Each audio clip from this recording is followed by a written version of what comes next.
Seorang sahabat dan saudara yang baik adalah orang yang berani mengatakan apa yang dia lihat demi sebuah kebaikan bersama. Bonum Commune. Yang pertama adalah Tuhan yang menciptakan manusia. Lalu yang kedua adalah Tuhan yang diciptakan oleh manusia. Agar semua orang datang ke sana dan muka agama tertentu ini kemudian menjual Tuhan untuk kepentingan pribadinya. Inilah 10 catatan yang hemat saya sangat jujur disampaikan oleh seorang akademisi yang mencintai para pemuka agama di Indonesia atau mungkin di seluruh dunia. Mari kita dengarkan. Ada banyak sekali kasus-kasus, tidak perlu saya sebutkan satu persatu, tapi Anda bisa lihat di sini ada sejumlah pemuka agama yang juga melakukan perbuatan yang tidak pantas. Apa yang mereka lakukan? Mereka menggunakan uang umat, kemudian mereka belikan pesawat untuk jet pribadi. Bahkan ada yang tidak malu-malu mengungkapkan itu kepada umatnya, dan akhirnya umat berjuang, berpikir, panitia diciptakan, kemudian orang dijanjikan akan mendapatkan kemakmuran, kesehatan, kekayaan yang lebih besar kalau Anda menyumbang. Jadi seakan-akan untuk mendapatkan satu kesuksesan, Anda juga harus menyogok Tuhan. Kurang lebih seperti itu. Sejumlah tokoh agama akhirnya juga ditangkap oleh aparat dan akhirnya dipenjarakan. Dan setelah dipenjarakan kemudian terungkaplah ternyata mereka memiliki rumah mewah, mobil mewah, pokoknya yang serba mewah. Dan mereka menggunakan jet pribadinya bukan hanya untuk berdakwah seperti yang mereka janjikan kepada umatnya, tetapi juga untuk berlibur. Dan ini sangat menyakitkan. Dan setelah itu kemudian sejumlah umat yang mengalami kesulitan akhirnya mengaku bahwa mereka telah menjual mobilnya, menjual rumahnya untuk memberikan donasi dengan harapan mereka juga akan mendapatkan kemakmuran. Tetapi ternyata tidak mendapatkannya. Dan salah satu yang sedang ramai belakangan ini adalah Kenneth and Gloria Copeland. Ken Copeland ini adalah orang yang sekarang sedang ramai diberitakan karena dia minta dibelikan pesawat jet dan kemudian menggunakan pesawat jetnya untuk kepentingan pribadi. Tapi kemudian juga istrinya menjadi pendeta dari mantan Presiden Donald Trump yang kemudian akhirnya memberikan statement-statement politik terkait dengan orang yang didukungnya. Oleh karena itu maka perlu juga diketahui bahwa ada dua bisnis model yang perlu kita kenal. Bisnis model yang pertama adalah mereka menjual massa. Jadi yang penting punya massa yang banyak, dan untuk mengikuti ceramah mereka tidak perlu berbayar, tidak perlu memberikan sumbangan-sumbangan. Pokoknya motifnya adalah untuk mengumpulkan massa. Nah, ternyata massa yang besar ini menjadi pengikut, dan pengikut yang setia ini kelak akan mereka giring untuk mengikuti suatu pemilihan umum. Jadi ini sudah marak terjadi di beberapa negara, termasuk di Amerika Serikat, dan mereka melakukan itu untuk mendukung calon pasangan tertentu. Dan tentu saja di situ ada harganya.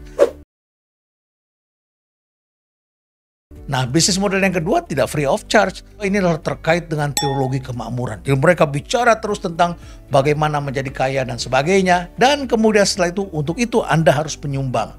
Dan uang sumbangannya itu akan mereka gunakan untuk kepentingan pribadi. Nah, sekarang pertanyaannya adalah seperti apa ciri-ciri bagaimana kalau kita ingin mengenali flexing yang dilakukan oleh para pemuka agama ini. Yang pertama adalah mereka menjanjikan akan mendapat balasan yang berlipat kalau mereka menyumbang kepada organisasi yang mereka bangun. Yang kedua, mereka menggunakan pendekatan emosi sehingga terenyuh. Dan biasanya yang terenyuh itu adalah orang-orang yang sedang kesusahan. Dan harap Anda maklum, orang-orang yang sedang kesusahan secara psikologis memang cenderung emosional. Dan setelah itu uang mereka pun juga mengalir. Yang ketiga, mereka gunakan uangnya untuk kepentingan pribadi, bukan untuk kaum fakir miskin. Yang keempat, mereka konsumsinya sangat duniawi. Jadi bukan untuk mengikuti apa yang mereka sampaikan di podium. Apa yang mereka sampaikan di podium ternyata berbeda dengan apa yang mereka lakukan dalam kehidupan sehari-hari. Yang kelima, ceramahnya menggebu-gebu seperti motivator. Ini berbeda sekali dengan seorang pemuka agama yang menyampaikan untuk kesejukan, tapi mereka tak ubahnya seperti motivator. Kemudian yang keenam, mereka memiliki massa yang masif dan memposisikan dirinya sebagai seorang artis. Ya, mereka mengartiskan diri sehingga kita lihat pakaiannya udah mirip-mirip artis, dan akhirnya barang yang mereka beli bergaya hidup seperti artis pula. Kemudian yang ketujuh, ada tarif untuk melakukan pelayanan. Jadi mereka kalau kita libatkan dalam hal apapun ya tentu ada tarifnya. Kalau tidak ya tidak datang mereka. Kemudian yang kedelapan, mereka menjual ayat sesuai dengan kepentingannya. Apakah itu ayat sedekah dan kekayaan, kemudian ayat politik, ayat pemimpin, ayat jodoh, ayat permusuhan dan lain sebagainya. Ini bisa sesuai dengan pesanan. Yang ke-9, mereka mengaku-ngaku dapat mimpi, dapat ilham, dan Tuhan bicara kepada mereka, dan mereka merasa dapat petunjuk dari Tuhan. Jadi seakan-akan Tuhan itu ada di dalam mereka. Dan yang terakhir, berbeda antara perbuatan dengan percakapan. Jadi Anda tinggal timbang-timbang sendiri, saya tidak maksud kepada siapapun, mohon maaf kalau ini menyentuh pada beberapa orang, tapi inilah yang dipelajari dan berlaku umum di mana-mana yang tentu saja perlu kita ingatkan. Saya ingin mengutip apa yang disampaikan oleh orang yang sangat saya kagumi dan saya beberapa kali rapat dengan beliau sebelum beliau kemudian menghadap Tuhan, yaitu Buya Syafi'i Ma'arif. Ketika beliau mendirikan Ma'arif Institute, beliau sendiri mengatakan, saya malu sebetulnya menggunakan nama saya. Tetapi dia mengatakan bahwa hidup dia belum seberapa dibandingkan dengan tokoh lain di Muhammadiyah, yaitu Pak A.R. Fakhrudin. Dia mencontoh kehidupan A.R. Fakhrudin dan dia juga hidupnya sangat sederhana. Nah, tokoh-tokoh sederhana ini makin hari semakin jarang kita saksikan. Dan di dalam salah satu kitab suci yang saya baca, saya mengutip sebuah kata-kata yang sangat penting. Cinta uang adalah salah satu akar dari berbagai kejahatan. Pak Renal yang baik, tidak ada kata yang tepat selain terima kasih dari saya pribadi sebagai Romo Katolik atas 10 catatan penting yang Bapak amati sebagai poin yang terindikasi kuat marak dilakukan oleh kami para pemuka agama saat ini. Saya bersyukur atas kejujuran Anda untuk memperingatkan kami sebagai pemuka agama agar mewartakan Tuhan yang menciptakan kita dan bukan Tuhan yang kami ciptakan untuk sejumlah kepentingan pribadi maupun kelompok.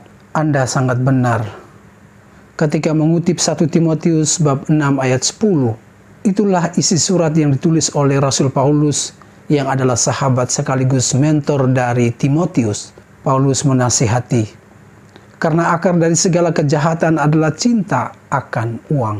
Lalu dia melanjutkan, sebab oleh memburu uanglah beberapa orang telah menyimpang dari iman dan menyiksa dirinya dengan berbagai-bagai duka.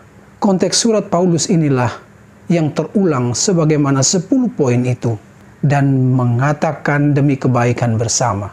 Bonum Commune. Salam dari Siantar. Tuhan memberkati.